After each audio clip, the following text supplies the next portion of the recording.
ಗಣಿಗ ಅಲ್ಲ ಗಣಿಗ, ಅವ್ರ ಊರ ಹೆಸರು ಗಣಿಗ. ಅವರು ಹೇಳಿದ್ದಾರೆ, ಅವ್ರು ನನ್ನ ಜೊತೆಲೂ ಕೂಡ ನಿಜ ಅಂತ ಹೇಳಿದಾರಪ್ಪ, ಕೇಳಿರೋದು ನಿಜ ಅಂತ.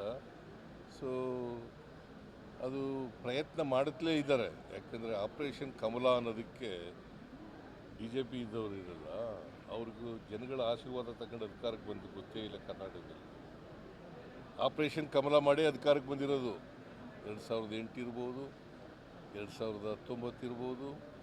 ಯಾವಾಗಲೂ ಕೂಡ ಆಪರೇಷನ್ ಕಮಲ ಮಾಡಿ ಅಧಿಕಾರಕ್ಕೆ ಬಂದು. ಯಾವಾಗ ಅವ್ರಿಗೆ ಮೆಜಾರಿಟಿ ಬಂದಿತ್ತು?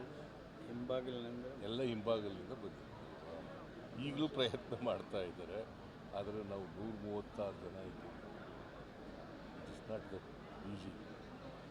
ಯಾಕಂತಂದರೆ ಸುಮಾರು 60 ಜನರಷ್ಟು ರಾಜೀನಾಮೆ ಕೊಡಿಸ್ಬೇಕು. It is not that easy.